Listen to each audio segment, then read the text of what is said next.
launch themselves into the air. And as they come back down toward you, we are rolling initiative, ladies and gentlemen. Oh dear. Welcome to RollQ, we're super nerds with questionable accents tell a great story. I'm your GM Q. We saved you a seat, so grab your dice and let's roll. I will begin immediately with the non-alliterative edition of the 25-word recap from last time. Toy delivery, Arabella missing, found ring, headless body, dusk elf wisdom, tracking girl, Van Richten handkerchief, broken tower by lake, purple wagon, keep out, door runes, match. We pick up where we left off. On the door, there's a red embossment, and on that embossment are runes. And the rune pattern seems to exactly match the pattern of the ring, except the ring only has 2 of the runes on it, evocation and necromancy. This one seems to have all 7 schools of magic. So you're standing about 10 feet from the door, looking at it. Cormac, do you know what to do? I'm afraid I'm not certain. Ordinarily, I would have imagined, not that I've done a whole lot of this sort of thing, but all the texts suggest that it's very common to see perhaps abjuration or evocation on a doorway to indicate that it is protected or that it will attack you and do some sort of harm to you if you enter. But this is all at once, and I don't know if it's an effect of just the runes that are marking it or whether it actually is active with the power of all schools of magic. I could knock on the door. And I'm afraid to say I can't be certain whether that's even a bad idea. Sam hesitantly approaches the door, raises his hand. Does it look... Looks over. It could be a bad idea. Yeah, Sam, as maybe... you get within... Go ahead. Does it look old? Anything nefarious? Other than the runes, the thing that is most notable is that there are no hinges or seams, or handles. So this door is not going to open. It cannot be pulled open. It could perhaps be pushed open. Okay. So what is it that we are doing? I thought we were looking for a little girl. Why are we trying to go into this tower? Because this ring was found, at least partially, near her.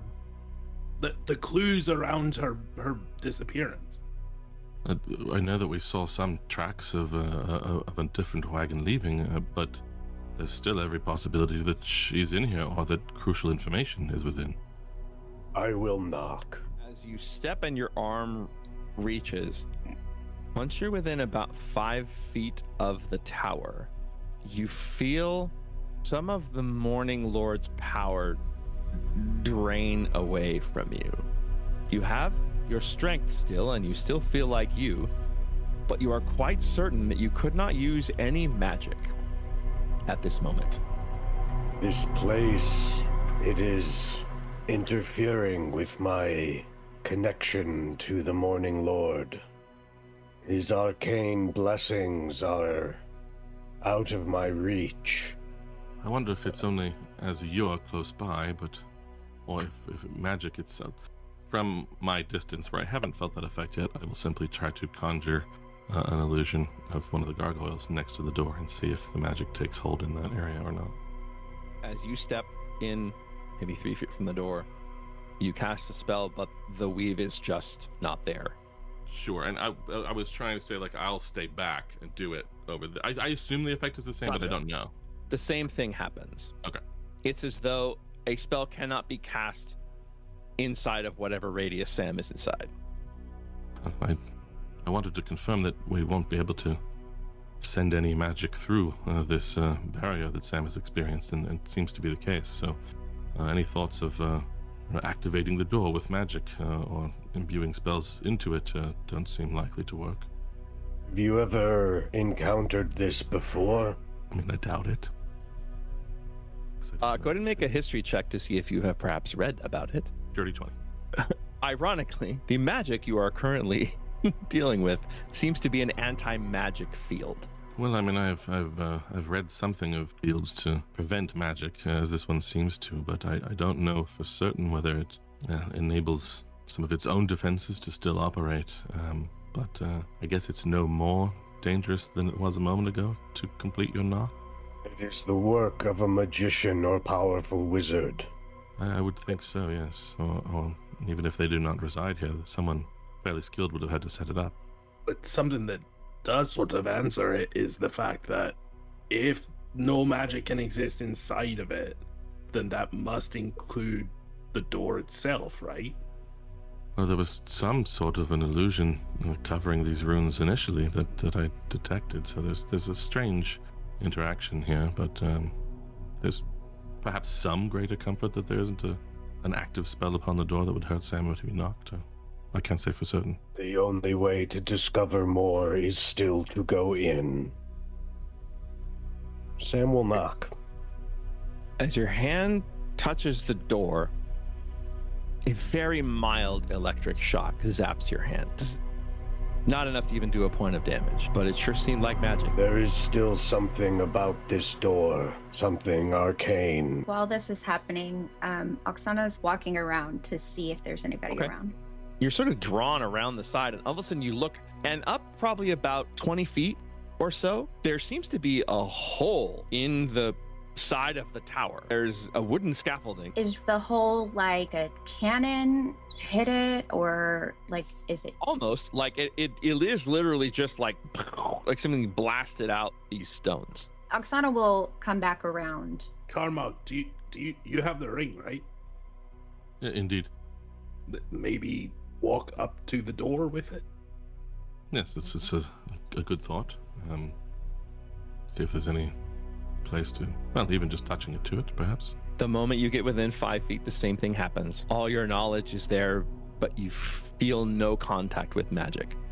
You touch the ring to the door, a little shock, just enough for you to pull your hand back. No damage. That doesn't seem to have done anything other than shocked me. As you've gotten close, Cormac, after it gives you the little shock, whether it's reacting to the ring or what, the runes seem to float from them and around each one like a button. A puzzle of some sort? A lock? Perhaps. Would Oksana be back? You come back around the corner and you see both Cormac and Sam standing fairly close. Gummer, where are you during this? Probably 10 feet back. Guys, there's a hole in the side of the building, and there's some like wood, like stairs or like a lever, or like a platform or something. Maybe we can get in there. That could work. How high up is it? Could we just sort of throw something through it, or send something up to something non-magical, presumably? 20 feet. So, however far you can throw something. But you were doing something with the door when I came around. Well, there's some sort of projection off of the runes, magically, not physically, but the only indication that I have is the ones that are present on the ring, and I suppose perhaps if I attempted to, let me try it. I'll just sort of try to kind of wiggle, touch, push on the projections on the evocation and necromancy ones. Which one? I'm gonna kind of try to do both. Roll a die and tell me whether it's evens or odds. Evens. Evens. As your best try, you seem to press the necromancy one a little bit first. Sure. The necromancy one starts to glow blue. My timing seems a bit off, but let's try in sequence then. And I'll push the evocation one. As you press the evocation one, it turns an angry red, as does the necromancy one. And suddenly there's a push. You and Sam kind of pop out to 5 feet, able to land on your feet. But above you, you hear a grinding of stone. And you see two griffin gargoyles lean down towards you. And opening their mouths, they make a sound that can only be described as a stone bird screaming. And they launch themselves into the air. And as they come back down toward you, we are rolling initiative, ladies and gentlemen. Oh dear. Those are huge. So they are 80 feet up on the tower. I described that they had just jumped, so we'll say they're still 80 feet up, but now there and on their way down. Oksana, it is your turn. Why do I have to go first? Okay. Eldritch Blast on the Griffin Goyle one. She decided she didn't want to do that. That was a 11 because I can act. An 11 is going to miss. So as these things jump up in the air, you shoot, but it does not hit anything. I'm tired. That's that. Oh no, I want to move. Hold on. Okay. Get me out of here. All right. Shall be Sam. They're about 80 feet above you. 80 feet above me. I will draw my longbow and take a bead on the one on my right. Which I believe is number 4. And loose an arrow. Dirty 20. 20 will hit. For 4 points of damage. 4 points. You do manage to hit it, and it does sort of seem to take a little chink off, but it does not pierce as well as you hoped it would. I had a feeling that the gargoyle might be somewhat resistant to my piercing damage. Unfortunately, since as we learned last time I was with us, I am not 5th level. That is my only action for this round. I will stay put. It is gargoyle number 4's turn. So this gargoyle will use its action to dash, which will still put it not at you. Oh. So it is now 20 feet. So even dive bombing as fast as it can go, it does not reach you at the bottom. Your turn. Gummer will pull out his quarterstaff, and he will cast Shillelagh, and then with his action, I mean, it seemed almost cruel to do it. On Griffin Goyle 1, he'll cast Ray of Frost. It's only a 9 to hit. 9's gonna miss. Oh my gosh. So it kind of shoots out, but again, it's ice, and so going upward makes it a little strange. So it just kind of spouts off to the side. Yeah, I think he wants to see what these things can do. He'll back up maybe 10 feet, and that's his turn. Cormac. And I had a moment where I thought perhaps the anti-magic field would free me of things such as this, but no.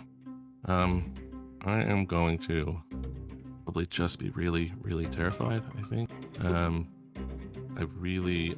no, you know what? I am terrified for everybody else. That's what's in Cormac's head. So I am going to pull out the crossbow as I go and try to true strike crossbow the one that is the one closer to me now, I guess. Okay, yeah, that'll work. It's going to be a 17. 17 will hit. 6 radiant bonus action, minor illusion to summon one of my own gargoyles standing in front of me in hopes that they will either be more agitated by it or go for it or something. The radiant damage seemed to work just fine. So next, this fella here, he will dive bomb another 40 feet on his action, which will get him to plus 40. And this fella, and he will dive bomb straight down again, which will get him to plus 20 next to his friend. All right, top of the round, Oksana, your turn. She is going to aim her blood ball eldritch blast onto Gargoyle 2. 23. Force 13 points of damage. Blasts through a big chunk of it. She's going to move over. Sam. Sam is going to draw his sword, raise his shield, and prepare an action to attack the first griffin who comes closest to him. Okay, very good. This one's coming. It will use 20 feet of flight speed. I'm really confused by the name. Griffin Goyles? No, it says Oksana, which is popular. So I'll fly 10 more feet to get right next to Sam. Sam? As he comes in close to me, I swing my sword forward and only hit a 10. 10's gonna miss. 10's gonna miss. Flashy and feisty in its aerial maneuvering for me. Indeed. So as it gets toward you, it's going to swing with a claw to try and hit you, Sam. And that is a 16. That will not hit. Swings at you. It's going to swing again with its other claw. And that is a natural 20. Oh, I think technically that hits. 10 points Ow. slashing damage. Its stone crunches against your stone. First one bangs off the side, and this one just crunches with enough momentum that it gives you a little crunch. Thankfully, I am a heavy armor master, and so a little bit of that damage is deflected, but Nice. Nice. not enough for my taste. Gummer, your turn. Gummer's going to take the study action. He's going to try to determine if these are elementals or constructs. I will say, since it's pretty darn close to you, even with a 10, you would know that they are elementals. he will cast jump with his bonus action. He launches over the wagon, lands over there, and he'll move right there. I would like to make sure I have shouted out to the others that they are elementals. I don't know if it'll matter to them. Okay, very good. Yeah, I think I'm still in self-blaming mode. It's me you wanted. It's me you've always wanted. And I'm the one who pressed the door. Let them leave. And I will run the other way, and then I shall chromatic orb first level at number 3. That is a dirty 20. Dirty 20 will hit. 17 thunder damage. So the orb hits this thing, absolutely crushes through it with that thunder damage. And it's almost like the thunder blows the thing apart. And it is still airborne, but it is absolutely reeling. Excellent. And just to be more of a threat, looking to try to draw attention, I will summon my illusion over this way next to me over here, just for looking like a team. Looking. All right, very good. This griffin will dash again, and that is 40 feet down. Now this guy, straight down, puts him within attack range. So, Sam, the first claw, 22 to hit. That'll hit. Instead of doing damage, the griffin will grapple you by holding on to you with its big stone hand, a hand even bigger than yours. And now you'll swing with the other claw, but that is a miss. So he comes in, tries to swing with the claw, and even though you're very close, it manages to not be able to pierce, to get through your stone. So you are still grappled, but that is its turn, and we're at the top of the round. Oksana. Okay. Can they walk? Would I know that? They have legs. I don't know if you would know that they could walk at all, but they have very sturdy looking legs. Okay. If you had to guess, you would say, yes, they can walk, though perhaps not very fast. I will. Get yourselves to safety. There it is. Eldritch Blast, Gargoyle, 3, 21. As this thing is kind of lands and kind of looks toward you, Cormac, suddenly there's this burst from behind it, like it just shatters into almost dust. And the dust kind of flies towards you as the force damage pushes this thing, but it just collapses into dust on the ground. She's like, nothing but love, baby. She then step back. Sam. Do I need to escape the grapple before I can take an action, or can I You can act while swing grappled? with disadvantage while grappled. So, yeah, that's a choice. If you do break the grapple, that's an action to do so. Then it's just going to try and grapple me again. May I'll I have... rules lawyer for a moment? Sure.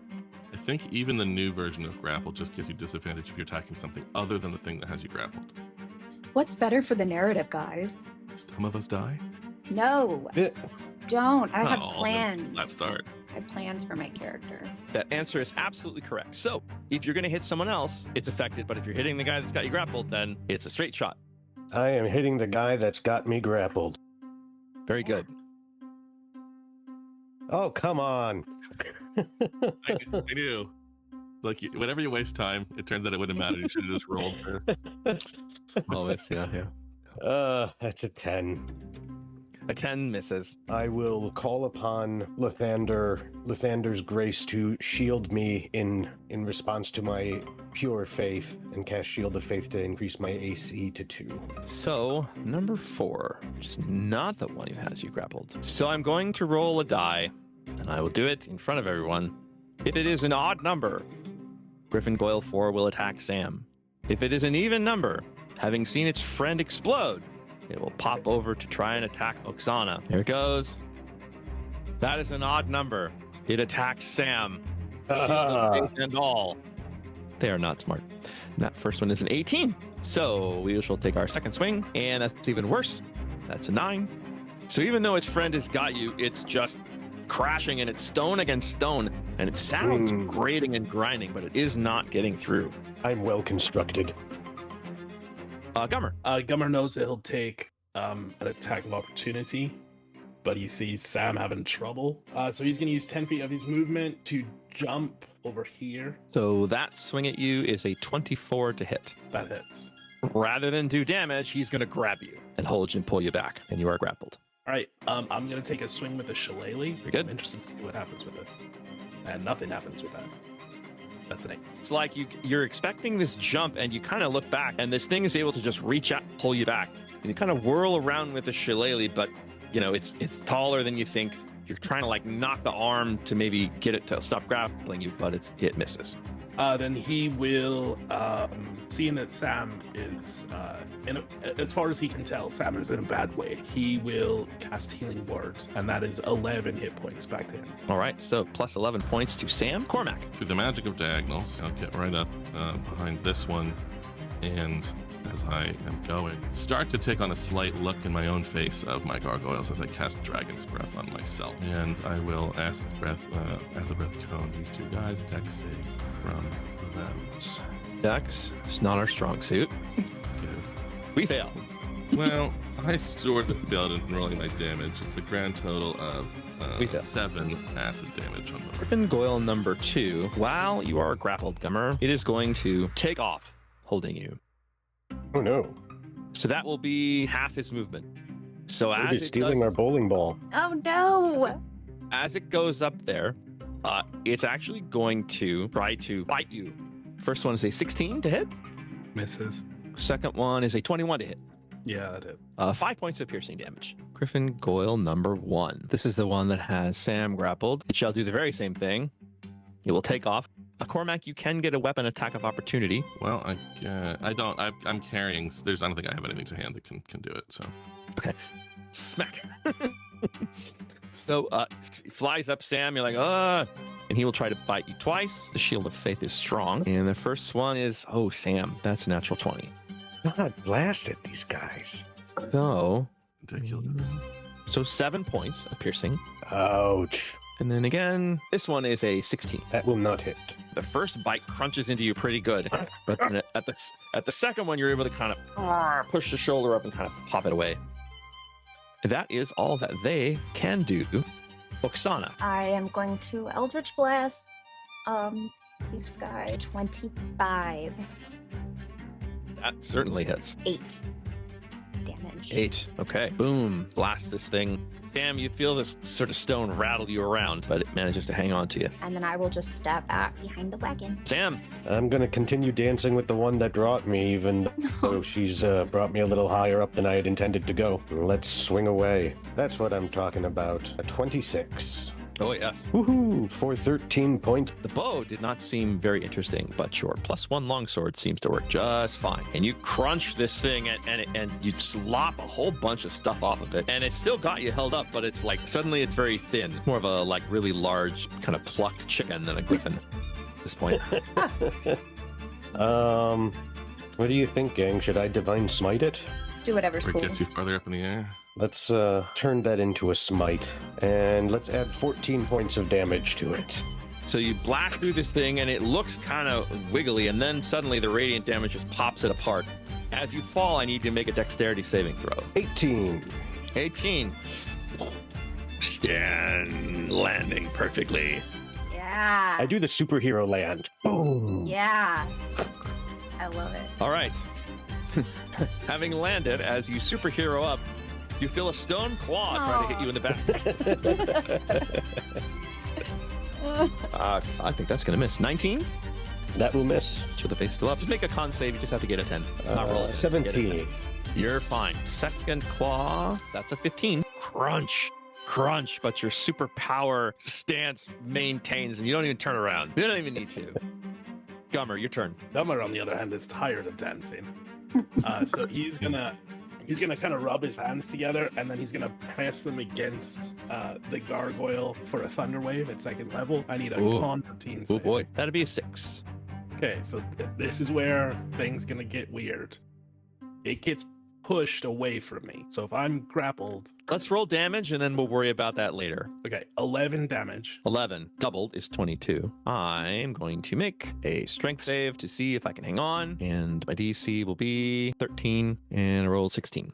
So you blast it away from you, but it does kind of hang on to you. The good news is, like, you blasted the living crap out of it, and then you're still next to it, but you blasted 2/3 of this thing right up with that thunder wave. You are still grappled. This might be stupid, but I want to see how strong it is. I'm going to use my bonus action to wild shape into an elk. Which is a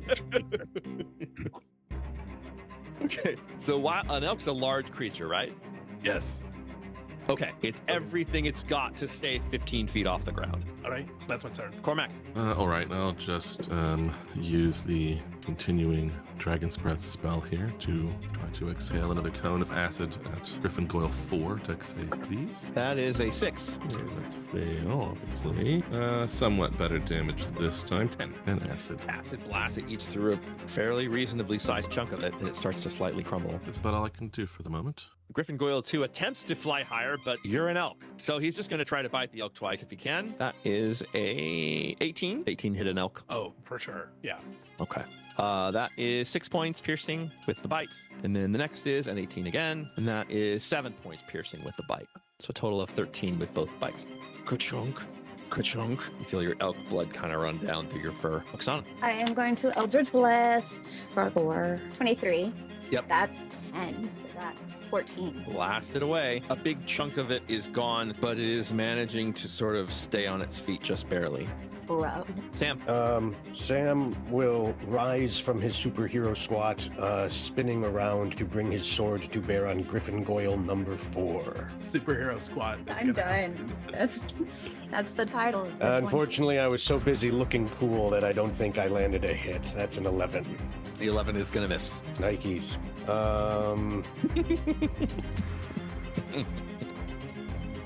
Yeah, I think that's it. That's the turn. Not bringing my best to bat today. These dice, man. First claw is a 11. Second is a 19. But I think with the shield, that's a no. That is a no. Is a no. Left-hander has my back. Looks like it's coming through, but the shield kind of bounces it off, and it just sort of is probably not thinking anything. Gummer, your turn. Gummer the elk. Action. Yeah.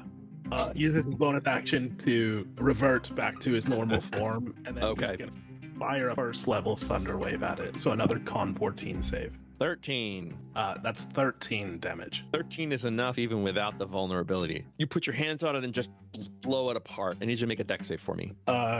I will. 16. 16's plenty. Can I just for a moment, in the same like action movie sort of scene that Sam is going through, as he falls and there's shrapnel of this thing blowing apart, he's going to hold up 2 middle fingers as he falls and then rolls backwards.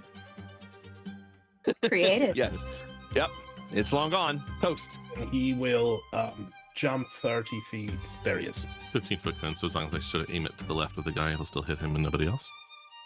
And yeah, just sort of almost like racked with this kind of like transformation again. He's like almost like half gargoyle in the face himself, and sort of spitting out little bits of bile.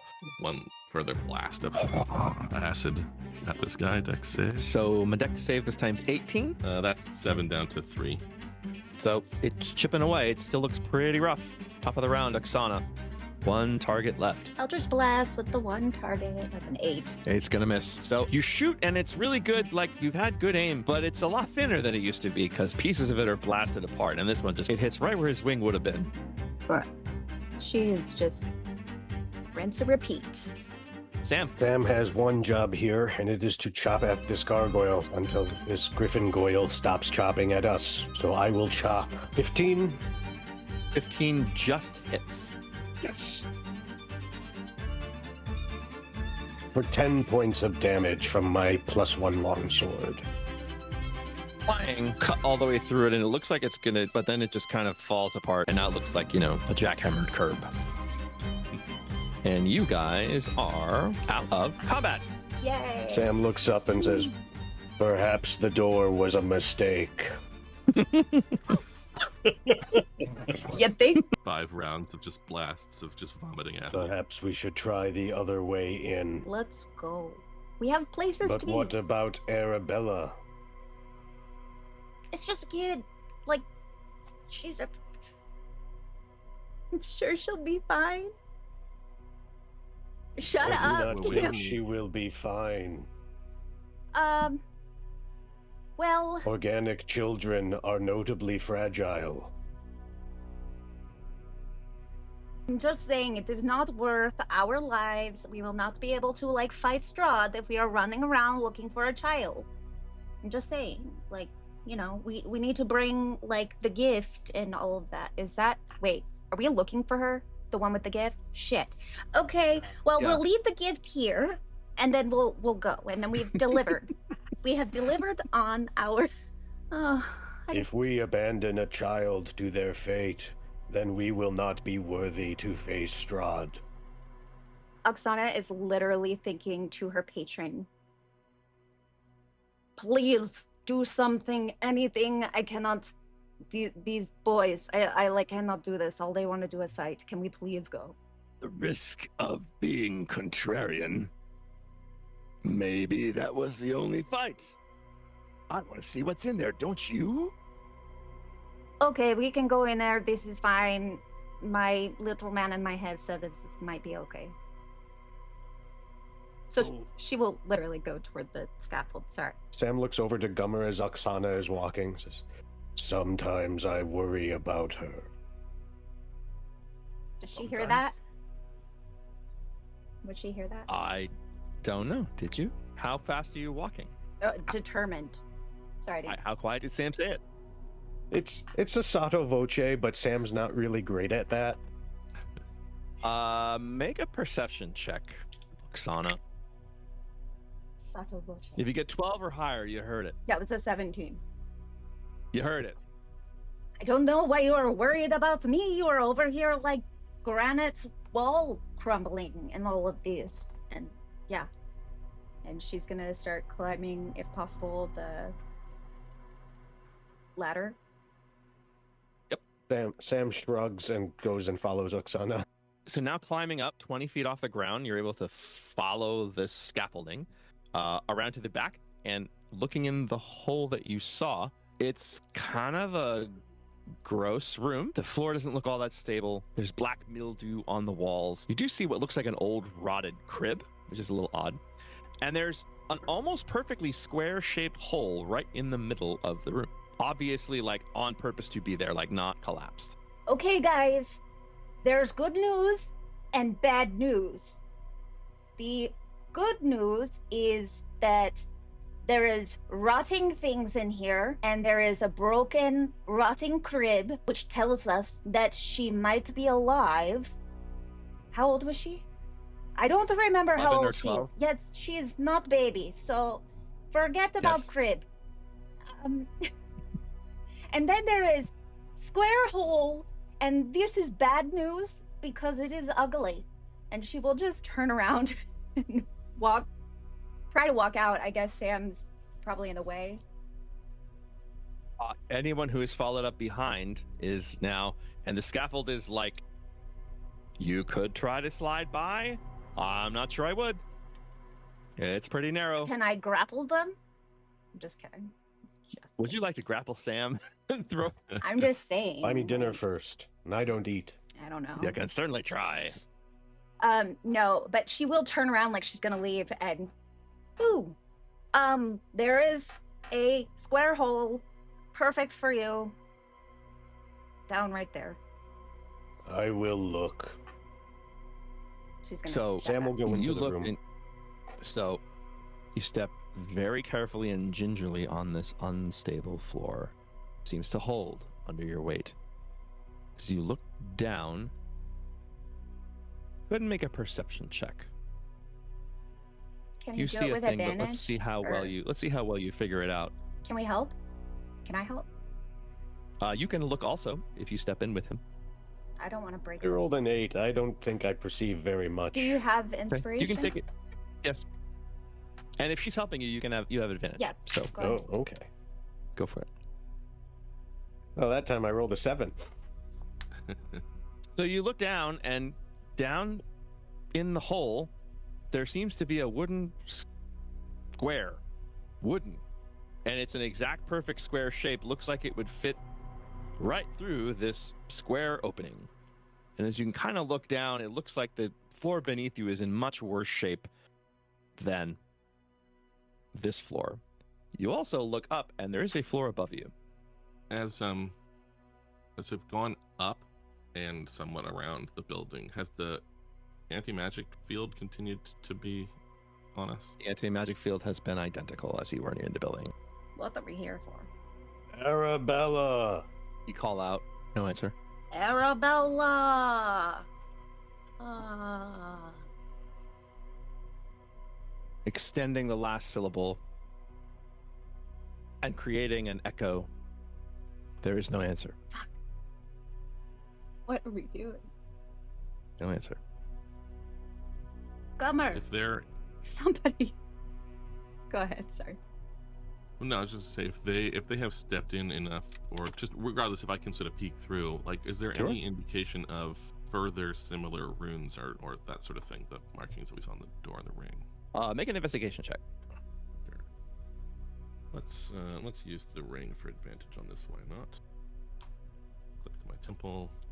And that gives me a 22. 22. Well, there's no runes, but you can see, and it's very difficult under the black mildew, but with a 22, you can kind of make it out. On both sides of the walls, you can see a word carved in common, and it says, "Think up." And you also see there are ropes that go down and seem to go down through very small holes at the far edge of the floor. So there are ropes that are kind of coming down through there. And here it just says, "Think up." Did you see this on the walls? I was hoping for something more in line with what we're investigating, but it says "think up" here. Sam looks up. What about the ropes? Another puzzle. Well, supposing the magic of the tower itself, or at least some of it, is still operating despite the field, perhaps there's some sort of magical lift of some sort, or some on these ropes. I don't know. Could be broken with all this damage. Maybe it's So there are ropes hanging down from the ceiling, is that right?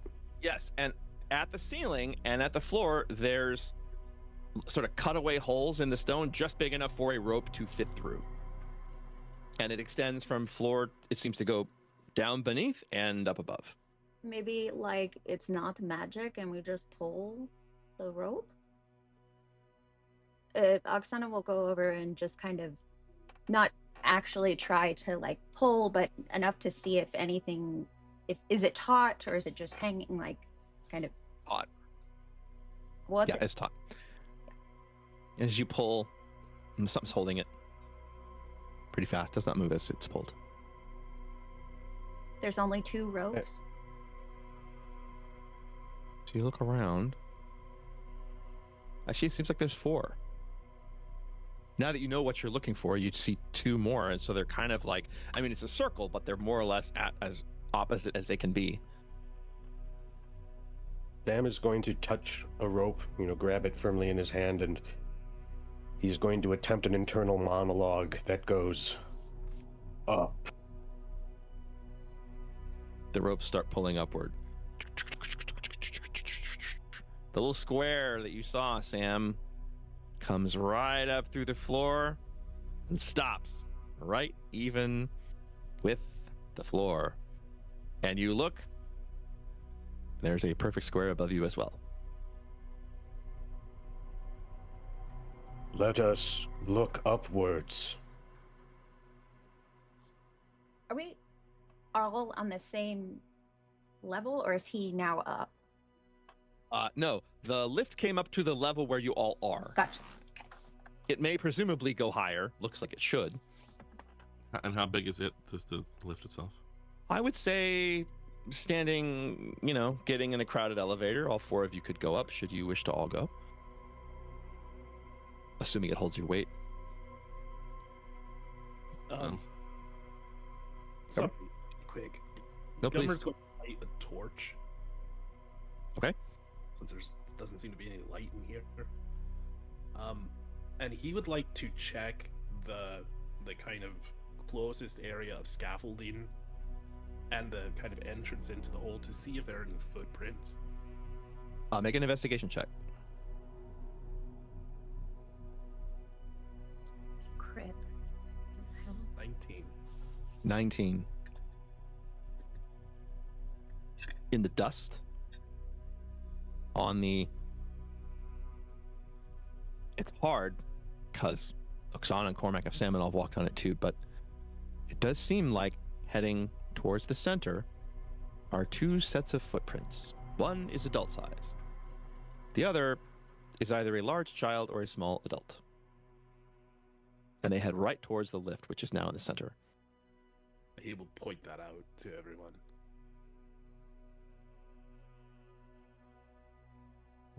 Well spotted. And more than ever, I think we need to finish what we've started to look for here. We will need both of your keen eyes and yours, Oksana. She does not know how to take that at all. Wow. Fighting words there. Oksana will just hop on there, in there, up there, wherever we're going, and she is ready to go surfing. All four standing on the lift. Yeah. Sure. Okay. All four of you are now standing on the lift. You see the ropes pull down, and as they pull down, there's some sort of pulley, and it takes you up to what seems to be the top floor. So as it pulls you up, it still reeks in here, but it's furnished. There's a bed, there's a desk, there's a stove. These are very, very, very obviously not super old. These were brought in here for someone to stay for who knows how long. Let's see. There's also a suit of armor, kind of just standing there. And there's also a wooden chest. Does the suit of armor look old? Make a perception check. Is that armor like child size or adult size? Adult size. 26. 26. Probably. It's probably as old as the tower. It's made out of a metal that would likely not degrade. It might even hold up better than the stone did. But it does seem very old. What about the chest? Oksana would like to check out the chest. What does it look like? As you walk toward the chest, it looks like a wooden chest that would have stuff in it, like a treasure chest. Does there appear to be any trap? Make an investigation check. Oh, it's 9 plus something. Probably not good. 11. Seems okay. She will open it. It's locked. Nothing happens when you feel it, though. Of course, because it's D&D, and why would things be unlocked? Does anybody have, like, a lock-picking thing? Actually, I might. No. Anybody have any lock-picking things? It's not something I've studied. Okay, well, Sam is relaxing and taking his time. You know, he's looking around. And, you know, Sam should be here. Oh, there he is. Can we pick a lock, please? Are you Does anyone have thieves' tools? Oh, I meant that Sam could break the lock. Oh, Oh, well, there's yes. That's Certainly. to pick Yeah. anything, I think. There's that. I just want to see him do that. That's so funny. Yes, can you take care of this lock, please? I will try. Can I break it open? How would I attempt to do that? I don't know. How would you attempt to do that? What kind of lock is it? I'm sorry, I had to get up for a minute. It's the chest is here and the lock's kind of there. So it's kind of your standard where it would normally be. But it's Like it's built into it, or is it like a padlock on it? Built into it. Good question. Built into it.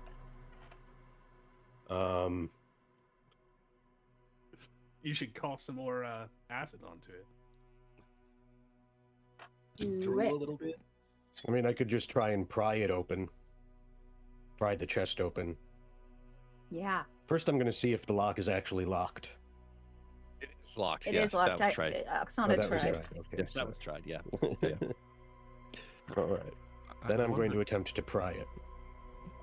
Unless Cormac has a better idea. But I don't have a better idea for opening it. I just wonder if the better idea is not to. This is what I'm saying about the whole thing. Well, I certainly want to find out what's going on here, but I am ever more taken by the supposition that this is someone squatting in a more dangerous place, perhaps, and I don't know that they're necessarily nefarious. I just wonder. We've already destroyed their griffins. I don't know. Is there any? It's because the griffins attacked us. I agree, but if they should turn out to be someone who could be, I don't know, perhaps not an ally, but not an enemy, I don't know if I want to make it any worse. If we can at least check everything else before we crack open the box. I'm gonna look around and see if I can spot any more tracks of the style that Gummer had pointed out earlier. You just abandoned. Since Scummer pointed out, make a perception check, but with advantage since you know what you're looking for. So everybody just walks away from the chest. 17. 17. Yeah, the little feet seem to go up to the bed. The big feet don't. You can actually see over on the side. There's kind of a rug, and there's enough of dust pulled off of the rug. It's about the size of a grown-up lying down. Sam points this out. The adult-sized ones don't match up with the suit of armor, do they? Make perception check.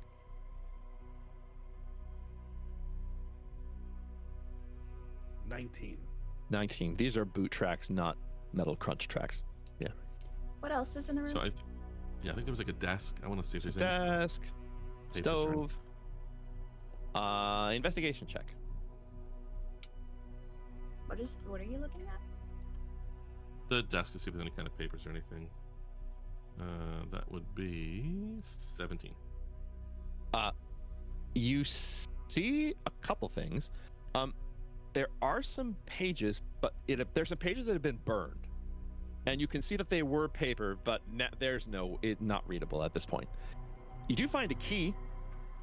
Well, I've found only the charred remains of some papers, but perhaps we can open the box without anyone even knowing we've done so. If this is the key to it, it's worth trying. We're so smart. I'll try it. It is unlocked. As you pull it up and you look down and you see time for a break. Ah! So, as the key turns, you lift open this chest. Doesn't seem to be a trap. And it's mostly empty, but there are a couple things. First, you reach in and you pull out it's like a child-sized bracelet. It's got some wooden charms on it, but it's wrapped around a tarot card, a Taroko card. And as you look at the Taroko card, it's just kind of almost a Grim Reaper type with like a big hood and no face. Also, there are a couple pieces of parchment that are burned around the edges, but readable in the middle. And there is quite a bit of writing on them. There's writing on one, and then there's a sketch on the other. Cormac, you like to read. Here. Yeah. You read it. Yeah, of course. For more than 3 decades now, I have undertaken to investigate and expose creatures of darkness to the purifying light of truth and knowledge. Hero I am named in some circles, sage and master hunter I am called in others. That I have survived countless supernatural assaults is seen as a marvel among my peers. My name is spoken with fear and loathing among my foes. In truth, this virtuous calling began as an obsessive effort to destroy a vampire that murdered my child. It has become for me a tedious and bleak career. Even as my life of hunting monsters began, I felt the weight of time on my weary shoulders. Today, I am a man who has simply lived too long, like a regretful lich. I find myself inexorably bound to an existence I sought out of madness and seemingly must now endure for all eternity. Of course, I shall die. Whether I shall ever rest in my grave haunts my idle thoughts and torments me in my dreams. That is all that is written on the page. Would this be from the same author as the document on werewolves? Certainly seems plausible. Van Richten. Can make a investigation or perception check to compare the handwriting. Ooh. I believe you have the other pages. I will do a perception check if I may. 10. You're going like that, DC's not high. Seems to be the same writing. Anything else in there? There's a sketch, What's and then there's the bracelet that's wrapped around a Taroka card. The bracelet doesn't look the same as Arena? the one that Arena has, right? No. The arena has one that's sort of silver. This is very like very do-it-yourself string with little wooden charms around it. The charms themselves, well, make a perception check. Would a religion check yield any insight? Not on this. Good question. That's a 7. There seem to be little carvings or symbols, but whether they're writing or, one looks a little bit like, the head of a dog. So just could be kid charms. Let's look at the sketch. The sketch appears to be an attempt at designing a sign which reads Rictavio's Carnival of Wonders on it.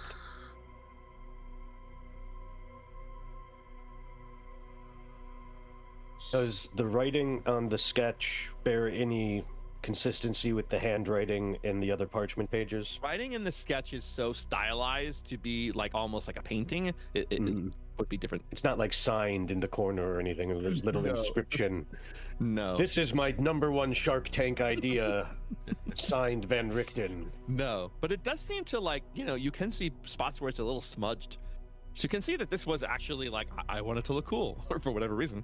So, this is like, did he take the child to be in the circus and we came all the way up here to this tower when she's back at the circus?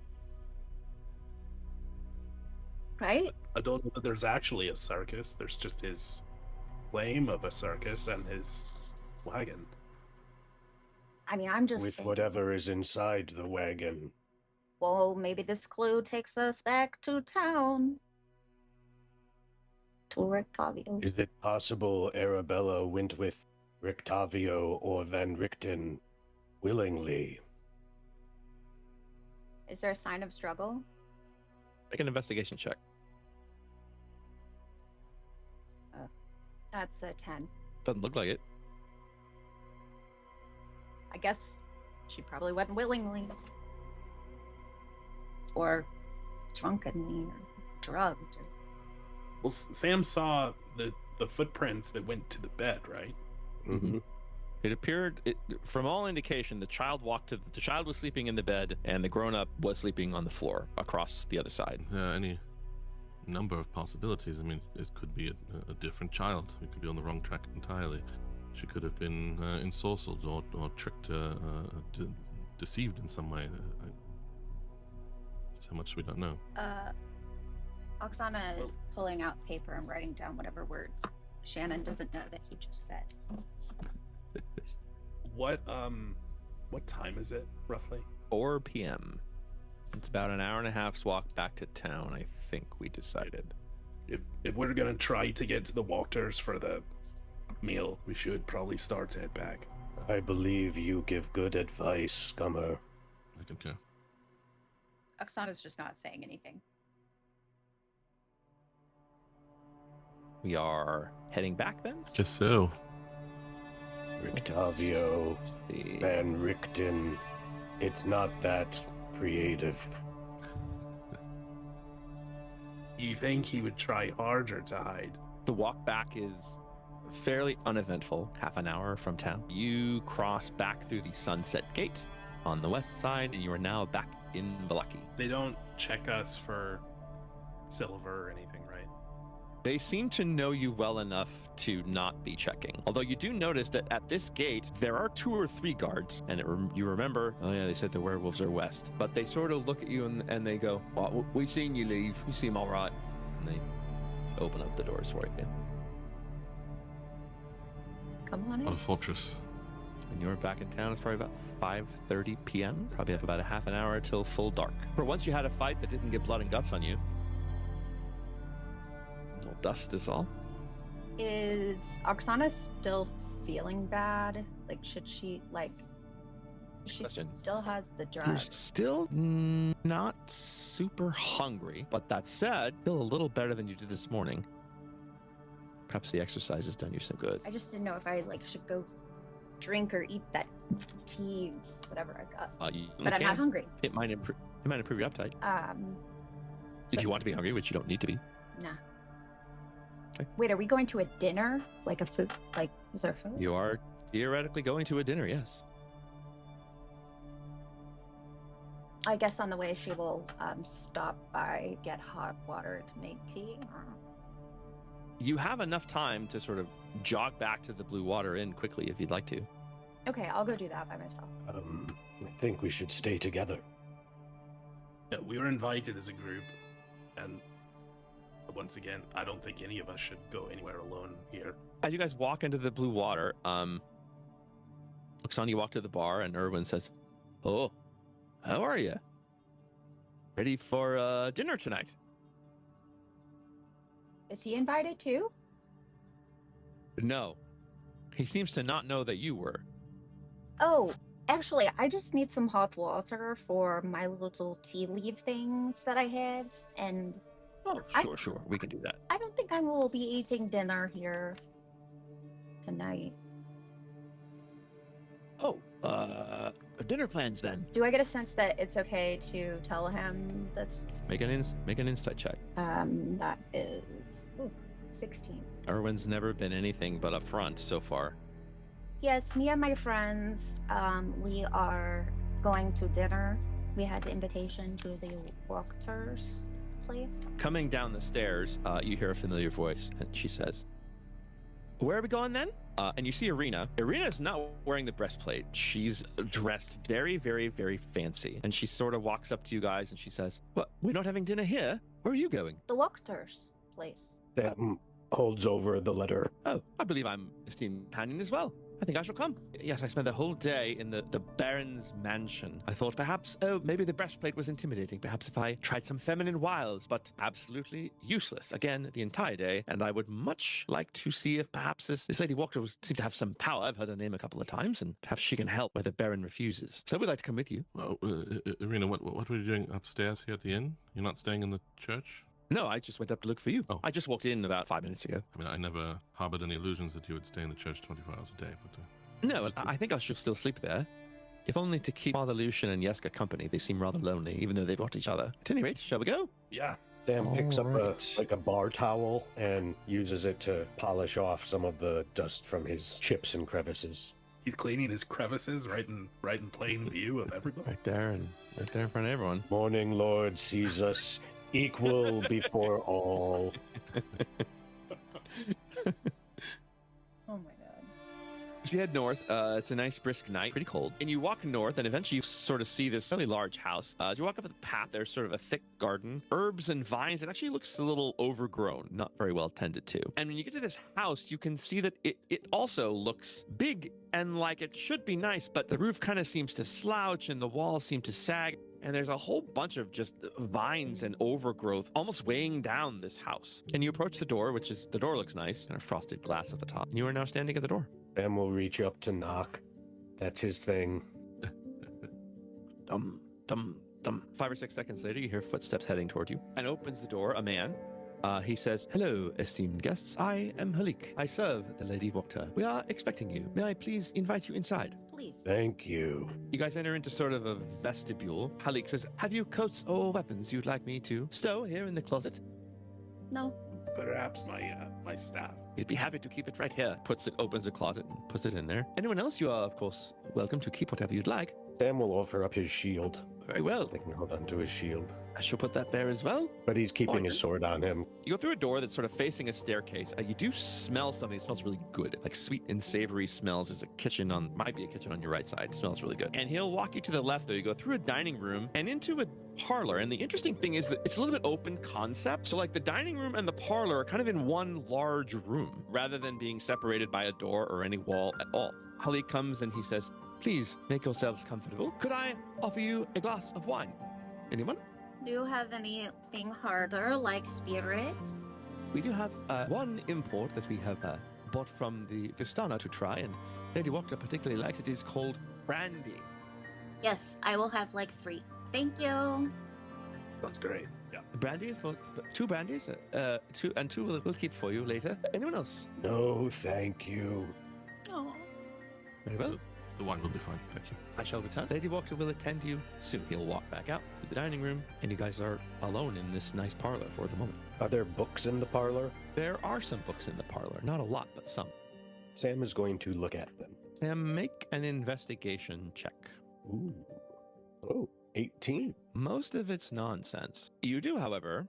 And Cormac is, of course, very excited to see Sam's interest in the books. I was going to say the same thing. Sam reads. He knows a poem.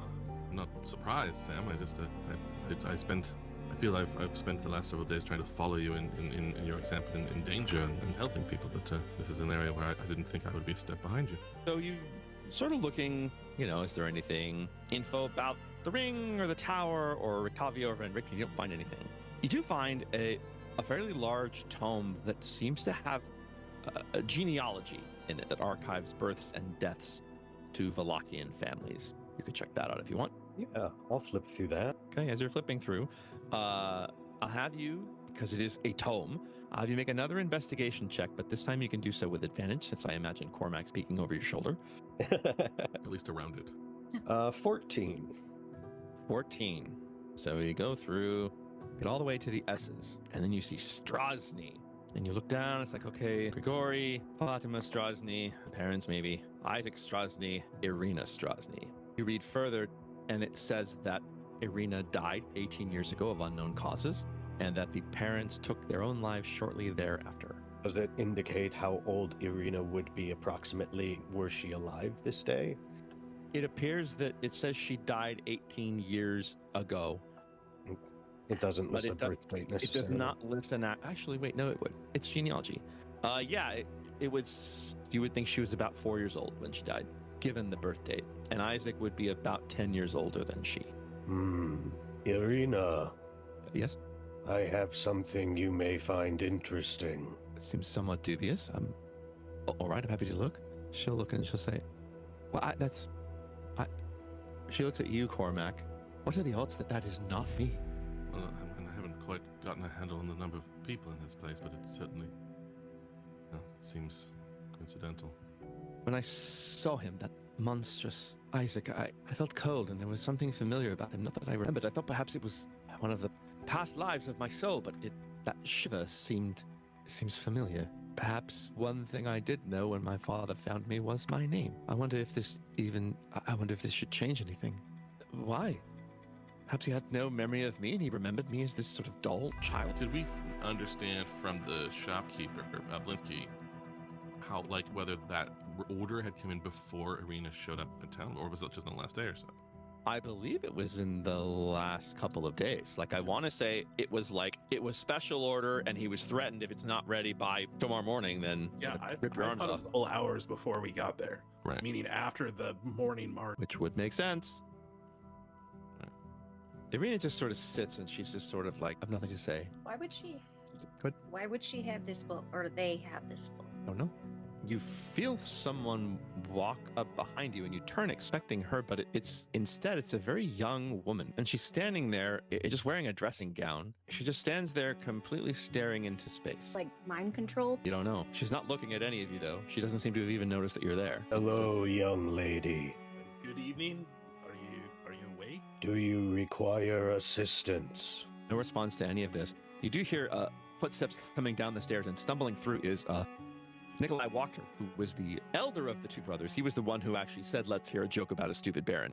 He seems sober at the moment, and he sort of comes down and says, Stella, how did you get down here? Oh, hello, again? I have no memory of what I did, but let me just apologize for whatever I did when I was drunk, when I saw you, in case I did something when I was drunk, when I saw you. Lady Wachter. Stella, how did you get down here? She just kind of... Nikolai will... Is she quite all right? We don't, what do you do? What are you doing here? I want to ask. We were invited for dinner. I see. Very well. Perhaps it's a question for my mother. And about then you hear a question for me, how? She walks up behind. She has kind of an ageless face, not like an elf, not literally ageless, but like a human face, very severe, bright blue eyes. She has dark hair that's kind of pulled back, almost in like a wicked stepmother kind of pulled back, and I'm not sure exactly what you call it. Wearing a gray sort of black dress, very fine cravats, etc. And she'll say, Nikolai, what are you doing? You were supposed to watch her. How could you lose someone who moves this slowly? And Nikolai says, I was just going to take her for a walk through the gardens. Very well, it's cold outside. Make sure she has appropriate clothing and shoes. Go on. I sort of nod and kind of walks her off. She'll say, oh, please sit. Please, as you were. I am Lady Fiona Wachter, and I'm very, very, very pleased that you are here tonight. Has Halik taken your orders? I hope he has. No. Yes, for drinks, yes. Ah, very well. Did he tell you about the brandy? Yes. I've never heard of such a thing, but I do sometimes send Halik out to trade with the Vistani. They have more things for sale than we sort of find in other places, and brought a bottle of liquid. I thought it was tea until I smelled it, and it is much better than tea. Have you heard of this before? Have you seen this before? I'm afraid to tell you, it's quite common where I come from. Oh, yes. No, you are not from here, are you? Well, tell me, where are you? Where are you from? Tell me about it. I was recovered inside an ancient ruin. Ah. All right. Whereabouts was this ancient ruin? On the Sword Coast. Sword Coast is not one I'm familiar with. Then again, we do from time to time get groups of, well, sort of motley groups, and no offense, and they're always from places I've never heard of, so it's not really a surprise. What is the Sword Coast like? Is it like this? I hope not. She seemed like she really hasn't heard of that. Make an insight check. At 16. She's probably heard of it. Maybe she doesn't know a lot, but it's not complete. You do get the idea that she's playing a little more ignorant than she might be. There's an aspect of it that's almost sort of like being friendly. You ever have a conversation with someone and they're really excited to tell you something and you already know it, but you don't tell them that you already know it. You just, oh yeah, tell me all about that. So, you say you don't know about the Sword Coast, but I'm sure you're just trying to be nice. Like, you've heard of it before, right? Well, perhaps if you asked me again on my second brandy, I might be able to remember something. No. But it doesn't ring a bell at the moment, no. So, as I was saying, what is it like there? The sun shines more often. It's not a very high bar. Don't tell the guard who let us in, but it's a happy place. Most of the time. Of course. From one happy place into another. And how'd you come to be here? I don't believe we have a border with the Sword Coast. We had even less knowledge of this place than you seem to have of the Sword Coast. Blundered into it in the mists, one of you. Ah, the mists it is. Not a particular surprise. Halik will come and he'll sort of say over her shoulder, dinner will be in 15 minutes. Thank you, Halik. Well, I've invited you here because outsiders are rare. I was taken by reports of your competence. Wise to find such friends in troubled times, and friends are often unlikely bedfellows if you look. Excuse the expression. Speaking of friends, what's happening, with your friend, the Dursts? I believe I'm aware of any. Perhaps I have seen. Sam, she'll reach for the book that perhaps is still in your hands. Mm-hmm. He holds it over. So I believe I've seen the name Durst. I spend a lot of time looking at these sorts of things, trying to learn as much as I can. Yes. So Gustav and Elizabeth Durst, children Roosevelt and Thornbolt, and this very old book. It's a very long time ago, but I don't see any information about them at all. Presumably they are quite dead, this being a very long time ago, 500 years, in fact. Did they not have an invitation to go to your party? Am I, making this shit up? No, it's the other way Well, around. it's like hundreds of years ago. Oh, Her okay. ancestors. Yeah, I'm like- so her great grandmother is so the last name is correct. Okay. So she'll say, I don't. I'll choose not to take it as an insult that you think I am 500 years old. No. My family has, however, been in this valley for a very long time, so I would not be surprised if someone in my line knew the Dursts. Why do you have this book? Well, it was left to me by my mother and my brother who passed. This book has been in our house for several generations. It was. My understanding is this book once lived in the Burgomaster's mansion, but the Vallaki who've been in charge here since they founded the town, I believe it was Valentine or perhaps his father decided that the book was not interesting. We begged to differ, and we requested the book. This is when we were on better speaking terms than we are now, and the Burgomaster granted us this. I find knowledge useful, and getting rid of books seems stupid. Fair. I would have to agree. It's not so strange to have records of this sort. My father certainly did, although my understanding was I was never to be added to them in any sort of open way. But I find those, well, obviously those with some pride in their lineage, they want to keep track of it, but even as much as it was not important to me, I likewise kept the book in the house. Ming is one of the blessings of the Morning Lord. Morning Lord, of course. It is regrettable that your father did not choose to add you to this, or that you did not expect him to. I won't speak for you. I was not always as proud of my lineage as I am now. In my youth, like so many, I was quite stubborn and did all sorts of foolish things. Now, however, as I am the leader of this house, I find myself interested in my lineage, and I regret that I did not spend more time with my family when they were here. I try not to make the same mistake with my children. Though Nikolai and Carl, well, since their father's death, they call it thrill-seeking. I call it tempting death. But perhaps they are not so different. They are immature, mischievous, but good-hearted. I hope they will figure it out. The young lady, is she also your child? Aye, Stella.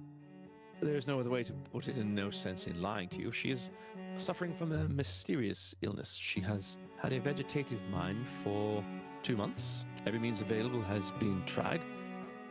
Father Lucien knows a number of spells. He attempted to help her, and we've been to the apothecary, of course, and I certainly know a few tricks myself, and nothing has worked. There's nothing that we know that happened 2 months ago that would coincide with this, do we? Well, let me think. Take a moment and see. When Strahd woke up. I can't remember how long. No, Strahd woke up 3 months and some change ago. No, not aware of anything in that particular time frame. What? Did it just, happen overnight? It did. She woke up one morning and she was this way. She made a friend. It's not one that I would have chosen. She became quite close about 6 months ago with Victor Vallaki. He is the Baron's son. So not to be friends with him. It's not out of any particular malice for Victor, who I've met only twice, and well, quite awkward. He was not rude to me at all. She insisted. She said he was bright and different, I believe is the word she used. I know not if it was romantic. It was not my business. But as I said, much like a girl I once knew, I did not wish to drive her away the way that I was driven, so I allowed it. It was 2 months ago that Stella was carried home by Izek Strazni. She was in her current state. I have sent emissaries to the Baron. I even tried to talk to him myself, which you can imagine my desperation wanting to do such a thing. He refuses to discuss it. He says her frail constitution and our exposure to the devil, whatever that means, are to blame. Victor, for his part, will not speak of it at all. I believe they did something to her. Even if they did not, their refusal to assist or even show empathy proves their unfitness to rule. Yeah. This is fucked up. And you're just done, pushing the issue? I am not done pushing the issue. Dinner. It is perhaps why we are here. It is. You sit for dinner, and there is roast lamb, grilled vegetables, potatoes, bread and butter. It's quite a spread. Sort of, some of the things are things you couldn't imagine they would even have here. You were eating wolf steak back in the inn. It is extremely delicious, and she sort of lets you eat rather than sort of talk to you at this moment. And she'll sit down, and as she eats, she'll sort of tell you stories. She talks about how the Vallakoviches have ruled for 500 years. Apparently, the original person was Boris Vallakovich. Somehow, even though they just founded a town, they believe their blood to be royal. The current Vallakovich, Vargas Vallakovich, has ruled for about 11 years. His father died 11 years ago of mysterious circumstances and quite suddenly. She talks about how he believes Strahd is a punishment for their sins, and he's trying to use all these festivals to convince Lathander to see our happiness, and he might deliver us from this, hence the festivals. She talks about how he won't let the refugees in because he is afraid and paranoid. You see Irina kind of freeze at this, and she'll look at Irina and she'll say, "An enormous abuse of power that has caused significant and undeserved suffering." And then she'll start in on Izek. He's captain of the guard, personal enforcer, you knew that. She says that Izek was only 10 when his sister and parents died, and the wolf attack, which presumably killed his sister, is what lost him his arm. He was mocked for his disability until several of his tormentors went missing. Their bodies were never found, but Izek was always enormous and violent. At 11, he's actually arrested by the town guard and brought to the Baron's manor. At the time, Vargas was the baronet, not bayonet, stabby stab, the baronet, and basically sort of adopted him. It was around age 16 that he got this new arm. She has no idea why or how, but the very day that Izek Strazni got this new arm was the day that Vargas's father died mysteriously, and Vargas became the burgomaster. What a coincidence. This arm allows Izek to wield weapons again, as well as conjure fire. He's committed wanton acts of battery, arson, and extortion. The Baron allows this. In fact, it's likely that some of it is his behest. All that keeps Baron Vargas Vallaki in power is fear of Izek Strazni. That brings me to my pitch of sorts. I must ask your discretion in this, but I've no way of binding you to that, so I'll have to hope. There are many in Vallaki who seek fresh leadership. Izek Strazni is the primary barrier to that change. He is utterly faithful to the Baron, a Baron who is nothing without him. You appear capable, intelligent, and good-hearted, as well as being well-armed and well-trained. I noticed you first when, an associate of mine noticed you first at the parade, helping a poor old woman out of the mud. You are different than the rest.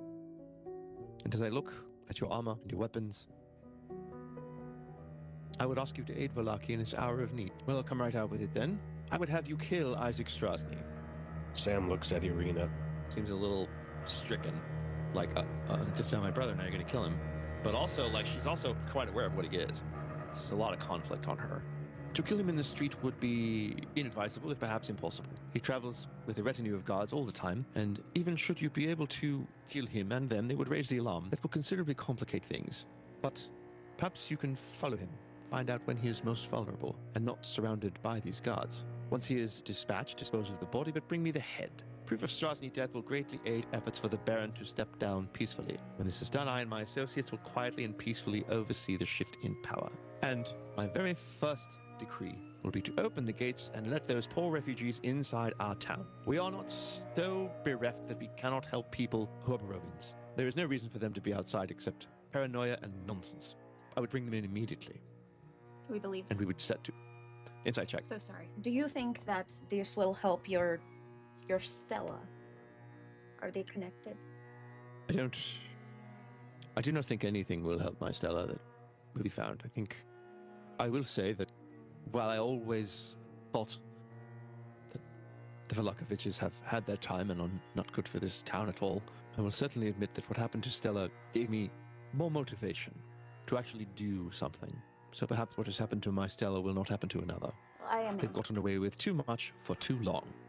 It is time for new leadership. I don't know much about politics at all, especially in a country that I'm not familiar with. But you just looked in that book over there, and you mentioned that they've been in charge since this town was a town. Yes?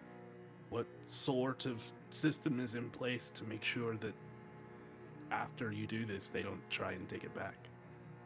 I shall have to count on the cowardness of Vargas Vallaki. If Izek Strazni is dead, he has nothing and no one. His son Victor does not strike me as the ambitious type, at least not in this way. I myself am not particularly ambitious, and the burgomaster is hardly the queen. A burgomaster is more of a steward and an administrator than anything. But you have seen this town, all the stupid festivals, people starving at our gates, the government just putting people in stocks, or worse, for nothing. Malicious fucking unhappiness. I cannot be worse, can I? I don't believe I can. But we must have Izek Strazni out of the way, and there is no one as capable as you are. Though even you would have to be wise and smart about how you did it. Is your contribution to this only then the idea? For certainly we had the idea as we walked into the town. I can provide a bit more than an idea. My associate is quite a watcher. He has followed Strazni and knows some of his patterns. His patterns are not always the same, but he's a creature of habit, certainly. I also have managed to acquire a bottle of wine that is, well, it is poisoned. His constitution is too great. Should he drink the whole bottle of wine, I do not think the poison would finish him off. But if separated from his guards, it might slow him down enough that a group capable as yourselves might be able to handle him. I would provide this. You would have to find a way to get him to drink it. Would he respond to a proposition for single combat? He may. Yes, he would. But I think he would want to do it in the town square in front of everyone. As I said, this would somewhat complicate things. His guards are unlikely to allow this to happen. The Baron certainly will do whatever he can to stop it. If you could have him, I don't know, do single combat out in the woods somewhere, I'm sure he would be willing to do that. But also, and this is meaning no offense, you look very strong. It will take all four of you and poisoned wine to defeat this man. Single combat would be stupid. I shall take your warning to heart. You may ask around.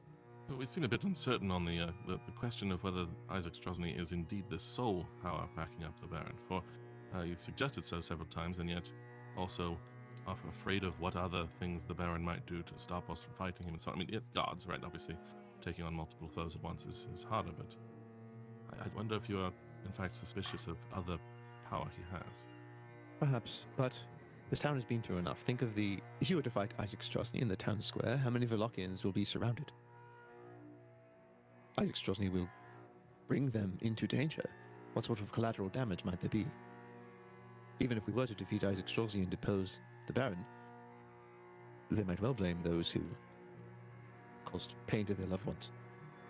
Which would be, well, you and me by proxy. If it is fight Izek Strazni in the square or bust, fight Izek Strazni in the square. But I do think if we are careful and clever, we might do so in a way that benefits everyone while hurting as minimal a number of people as possible. I do wish more was known about how he acquired that arm. I do as well. I don't like not knowing things. Deal with the devil seems rather likely, don't you think? Indeed, of one sort or another, which is why I worry that the deal could simply be renewed or called upon again for further power. Perhaps. Perhaps, though, it is not Isaac's deal at all. Perhaps it is Baron Vargas's deal. That should his father be put out of the way, that he will become the Baron and Izek will be his enforcer. Although I could not tell you what Vargas gave up for this. It's not known to me. Hearing about deals with devils, I don't know that.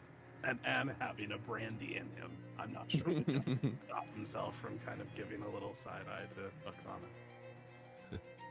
Noted. Well, then there is I don't know if you have creatures such as this. There's a saying back on the Sword Coast, actually pretty far afield from the Sword Coast itself. The elephant in the room.